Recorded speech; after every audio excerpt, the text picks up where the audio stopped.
नमस्कार, मैं हूं doctor Payal Saxena, head of the department elite critical care, Shanti Madhuban plaza, delegate, Agra. Elite critical care मेरा एक इंटेंसिव केयर यूनिट है, एक आईसीयू है, जहां पर हम हर तरह की सीरियस बीमारियों को ट्रीट करते हैं। ऐसी बीमारियां जो पेशेंट की जान पर खतरा बना के रखे हुई हैं, उन सारी बीमारियों को हम ट्रीट करते हैं और आम जनता की अवेयरनेस के लिए, ताकि हर एक आम इंसान तक मैं अपनी बात पहुंचा पाऊं। हमारी कंट्री में कई सारे तरह के हेल्थ इश्यूज हैं, तो अगर आम जनता भी इन हेल्थ इश्यूज को जान जाएगी तो उसके लिए एक्ट करना कि कब हमें डॉक्टर के पास जाना है और डिले ना करना और सही वक्त पे पेशेंट को सही हाथों में देना, ये सब उनको जिस दिन समझ में आ जाएगा तो कई हद तक हम इन खतरनाक बीमारियों से लड़ने में सक्षम रहेंगे।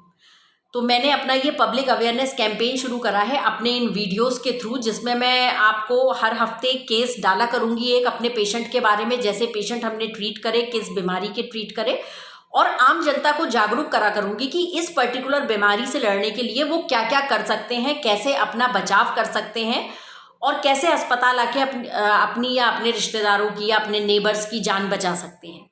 तो मेरे इस पब्लिक अवेयरनेस कैंपेन का नाम है जागरूक जनता, स्वस्थ हम सब, खुशहाल हमारा देश।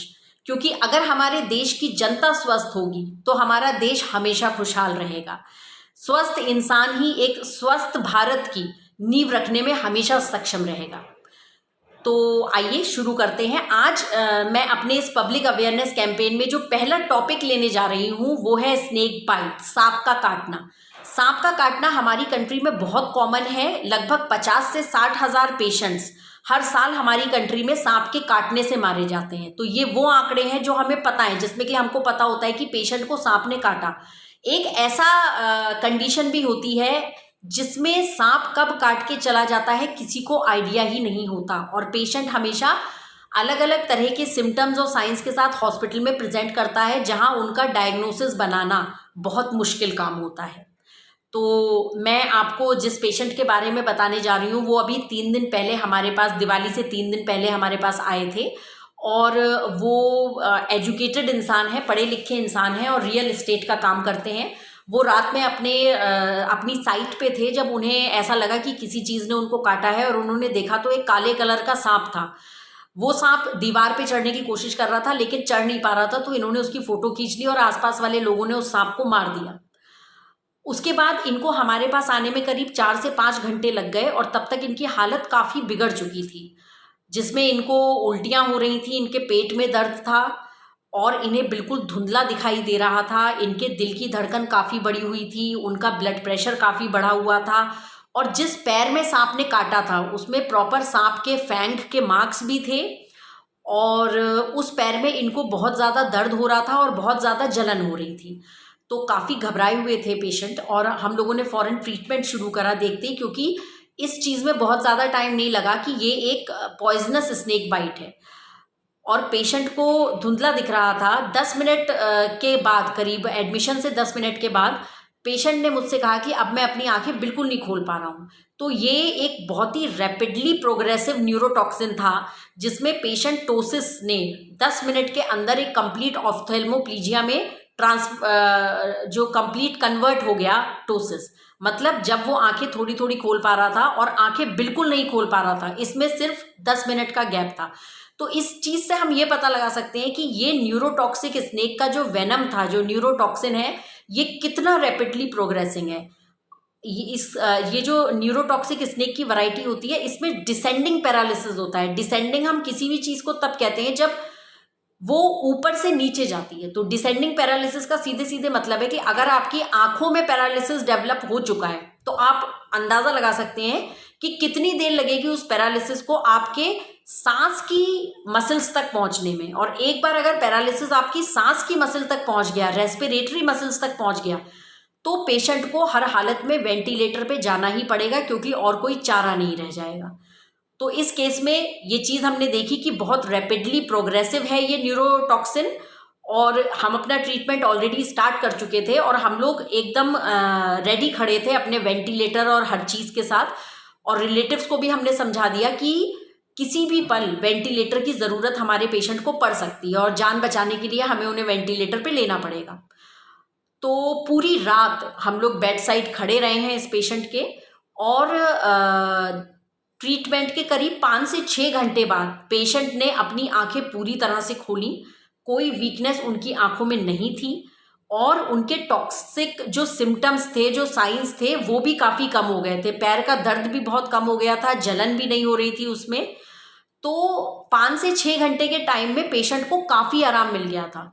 लेकिन फिर भी रात भर हम लोग बहुत ज़्यादा अलर्ट थे, क्योंकि पेशेंट को वेंटिलेटर की ज़रूरत तब भी पड़ सकती है। तो ये एक बहुत ही ख़राब सिनेरियो होता है। 4-5 घंटे का डिले ही एक पेशेंट की जान को खतरे में डाल देता है।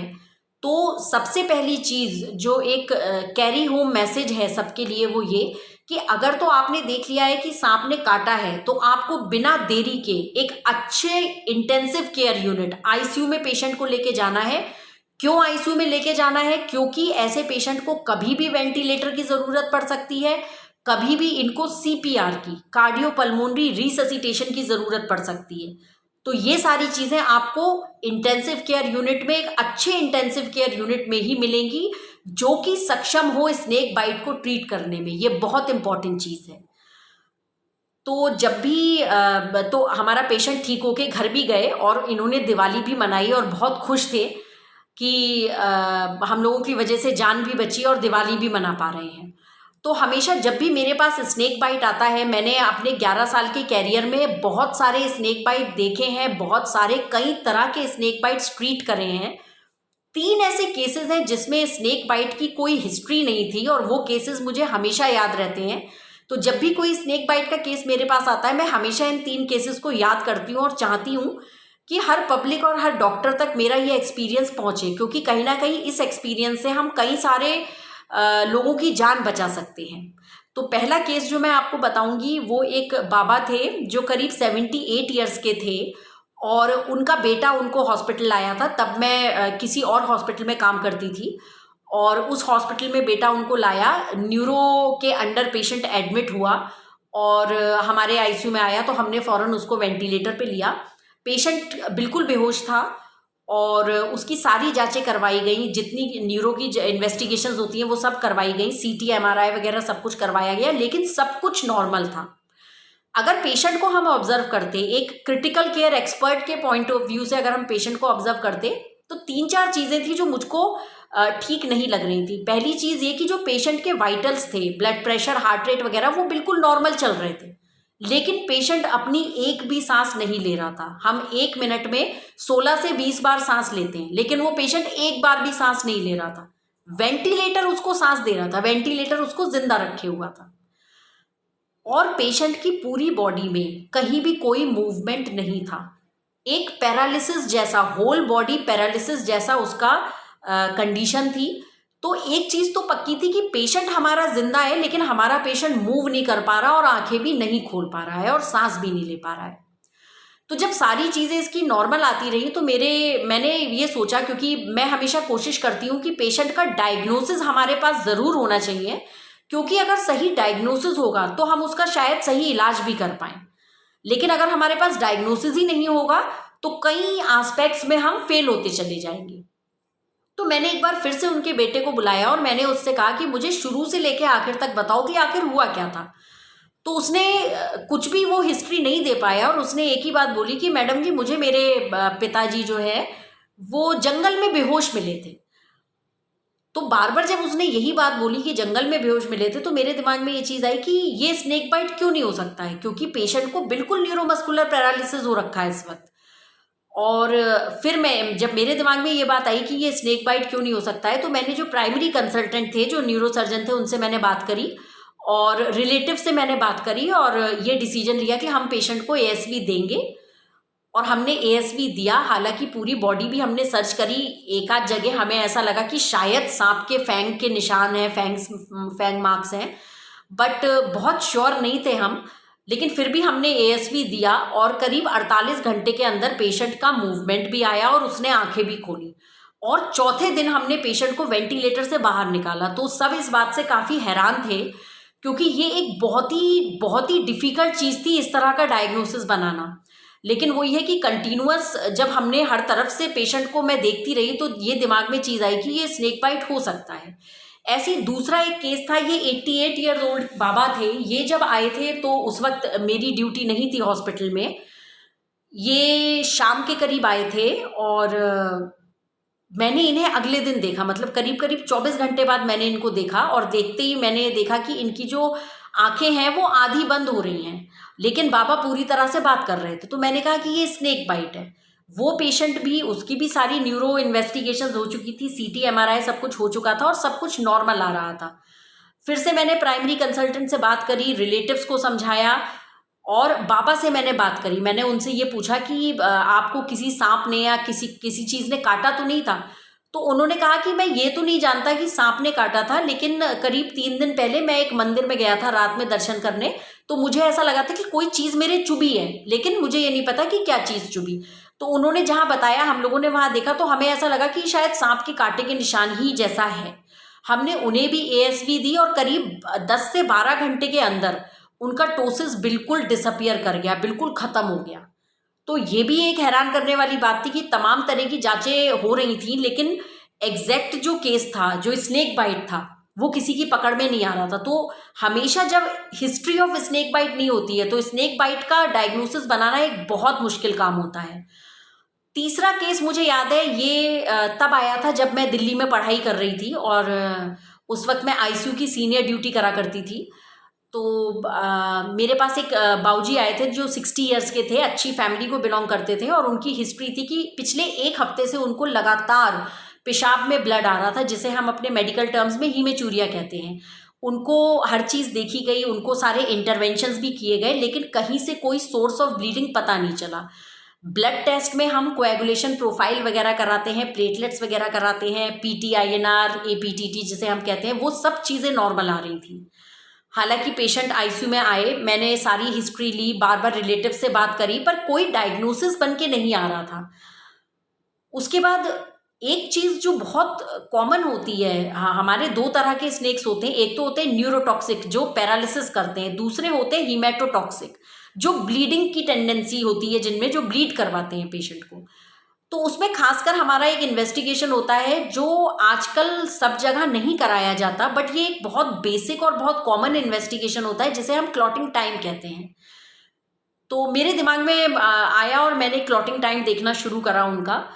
तो हर मतलब कुछ कुछ घंटों के बाद मैं उनका क्लॉटिंग टाइम करती रही और एक चीज़ जो मैंने अपनी पूरी ड्यूटी में रात भर में पता लगाई वो ये कि इनका जो क्लॉटिंग टाइम है वो परसिस्टेंटली बढ़ा हुआ है। तो फिर वही हुआ, अगली सुबह करीब 9 बजे मेरी ड्यूटी ख़त्म होती थी, तो जो कंसल्टेंट आए मैंने उनसे बात करी, वो यूरो सर्जन थे और मैंने उनको बोला कि सर अगर ऐसा है और क्लॉटिंग टाइम बढ़ा हुआ है तो ऐसी पॉसिबिलिटी है कि ये स्नेक बाइट हो। हालांकि पेशेंट ने ऐसी कोई हिस्ट्री नहीं दी थी कि उन्हें कहीं काटा है या उन्हें कुछ नॉलेज है इस बारे में। हमने उनके हाथ पैर वगैरह सब ध्यान से देखे, हमें उसमें फैंग मार्क्स नहीं मिले, लेकिन फिर भी हमने ये डिसाइड करा कि हम एक पॉसिबिलिटी रख सकते हैं और हम एएसवी दे सकते हैं, क्योंकि बाकी हर इन्वेस्टिगेशन नॉर्मल आ रही थी और हम तमाम तरह की दवाइयाँ दे रहे थे जो हम देते हैं किसी कहीं से भी अगर खून बहता है उसे रोकने के लिए, लेकिन किसी दवाई का कोई असर नहीं हो रहा था। तो हमारे पास कोई चारा नहीं था। तो रिलेटिव को हमने समझाया, वो लोग भी इस बात को समझे और हमने एएसवी दिया इस पेशेंट में। और आप यकीन नहीं मानेंगे कि 24 घंटे के अंदर इसका हीमेचूरिया जो था, जो यूरिन में ब्लड आ रहा था, वो बिल्कुल ख़त्म हो गया। तो ये भी एक बहुत ही हैरान करने वाला केस था और आज इतने टाइम बाद मैं सोचती हूँ कि अगर इन तीनों केसेस में मैंने ये नहीं सोचा होता तो शायद इन तीनों केसेस को मैं कभी बचा ही नहीं पाती, क्योंकि उस डायग्नोसिस तक कोई पहुँच ही नहीं पा रहा था। तो ये बहुत ही मुश्किल डायग्नोसिस होता है, खासकर तब जब स्नेक बाइट की कोई हिस्ट्री नहीं होती। लेकिन अगर आपको पता चल जाए कि स्नेक बाइट है तो हाँ, पेशेंट को बचाया जा सकता है, बिल्कुल बचाया जा सकता है। तो 2 चीज़ें हैं जो बहुत कॉमन हैं, जो सबको जाननी चाहिए, आम जनता को बिल्कुल पता होनी चाहिए ये चीज़ें। पहली चीज़ ये कि 2 तरह के स्नेक हमारी कंट्री में बड़े कॉमन हैं, एक कोबरा और एक क्रेट। तो ये जो पेशेंट मेरे पास आए थे जो 39 ईयर्स ओल्ड थे, इन्होंने मुझे फ़ोटो दिखाई सांप की, वो क्रेट था। तो क्रेट जो है बहुत ही खराब न्यूरोटॉक्सिन वाला सांप होता है और अगर सांप ने काटा है और आपने ये देख लिया है कि सांप ने काटा है तो आप बिना डिले के एक अच्छे आईसीयू सेटअप में जाएं। आईसीयू सेटअप में क्यों जाएं? क्योंकि वेंटिलेटर की ज़रूरत, सीपीआर की ज़रूरत, तमाम बड़ी चीज़ों की ज़रूरत पेशेंट को कभी भी पड़ सकती है। पेशेंट की जान बचाने के लिए इन सब चीज़ों की ज़रूरत पड़ सकती है। तो हमेशा आपको एक अच्छे इंटेंसिव केयर यूनिट में ही होना चाहिए, अच्छे आईसीयू में ही होना चाहिए। दूसरी चीज़ ये कि कभी भी अपने लोकल एरिया में समय को नष्ट ना करें। आप जितना समय बर्बाद करेंगे, टॉक्सिन उतना गहरा होता चला जाएगा। तीसरी चीज़, सांप के पीछे ना जाएं, उसे मारने की कोई ज़रूरत नहीं है, क्योंकि साइंस और सिम्टम से ही डॉक्टर्स इस बात को पहचान लेंगे कि पेशेंट को पॉइजनस स्नेक बाइट हुआ है।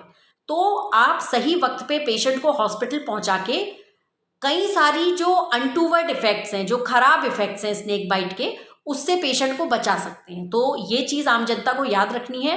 प्लस हमारी मूवीज़ में जो भी सांप को काटता है और उससे बचाने के जो तरीके बताए जाते हैं, वो सिर्फ मूवीज़ तक ही रखिए। वो तरीके असली ज़िंदगी में बिल्कुल काम नहीं आते। ये सब वेस्टेज ऑफ टाइम है। पैर को बांधने से या खून को चूसने से या फिर आपके खून पे ब्लेड से काटने पे इन सब चीज़ों से कुछ भी नहीं होता, बल्कि आप पेशेंट को और हार्म पहुंचाते हैं। मेरे पास एक लड़का आया था 21 साल का, जिसके हाथ पे स्नेक बाइट हुआ था और गांव वालों ने उसको हाथ पे उसके मोमबत्ती से जला दिया था उस पूरे एरिया को। तो जब वो हमारे पास आया तो हम लोगों ने यही कहा कि सांप के कांटे से तो हम तुम्हें बचा लेंगे, लेकिन इस चीज़ से कैसे बचाएंगे। और वही हुआ, सांप के काटने से तो हमने उसे बचा लिया, लेकिन जब तक वो हमारे पास पहुंचा था उसका हाथ पूरा गैंग्रीनस हो चुका था। उसके जो एल्बो का एरिया है, सोचिए, वो पूरा गैंग्रीनस हो चुका था। तो ये वो एरिया है जो हमारे हाथ के बीचों बीच का हिस्सा है। तो इसका मतलब है ऊपर का हाथ भी और नीचे का हाथ भी, दोनों हाथ उसके गैंग्रीनस हो चुके थे। तो फिर हमने उस पेशेंट को रेफर करा था दिल्ली। और अब क्या हुआ उस पेशेंट का मुझे नहीं पता, लेकिन हाँ, अगर ये जो भी लोकल ट्रीटमेंट होते हैं ये हार्म ज़्यादा करते हैं पेशेंट को, तो इन सब चीज़ों की को करने की कोई ज़रूरत नहीं होती है। सीधे सांप ने काटा है तो पेशेंट को सीधे एक अच्छे डॉक्टर के पास, जिनके पास इस चीज़ को टैकल करने के लिए सारी चीज़ें हो, मतलब एक अच्छा है आईसीयू हो, तो ये ऐसे पेशेंट्स को टाइमली आईसीयूज में पहुंच जाना चाहिए। और दो चीज़ें जो सबको हमेशा याद रहनी चाहिए आम जनता को, ये कि जैसी पेशेंट को सांप ने काटा सीधे आप हॉस्पिटल की तरफ चल दें।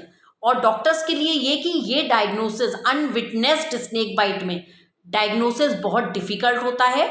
तो हमें अपने दिमाग में ये भी एक डायग्नोसिस रखना चाहिए उन केसेस के लिए जो बड़े एटिपिकल सिम्टम्स के साथ प्रेजेंट होते हैं। तो इस केस में हिस्ट्री इंपॉर्टेंट होती है, क्या प्रोग्रेशन हुआ डिजीज का और किस तरह के क्लिनिकल साइंस एंड सिम्टम्स हैं। तो अगर हम इस पर भी ध्यान दें तो हम अनडायग्नोज्ड जो स्नेक बाइट है उसका भी पता लगा सकते हैं। हालांकि ये एक बहुत डिफिकल्ट काम है। तो इसी के साथ मैं इस वीडियो को एंड करती हूँ और उम्मीद करती हूँ कि आगे से ना कोई मरे स्नेक बाइट की वजह से, वो हमेशा सेफ हैंड्स में और अच्छे हाथों में पहुँच जाए और खुशहाली से लोग अपनी ज़िंदगी जिए। Thank you.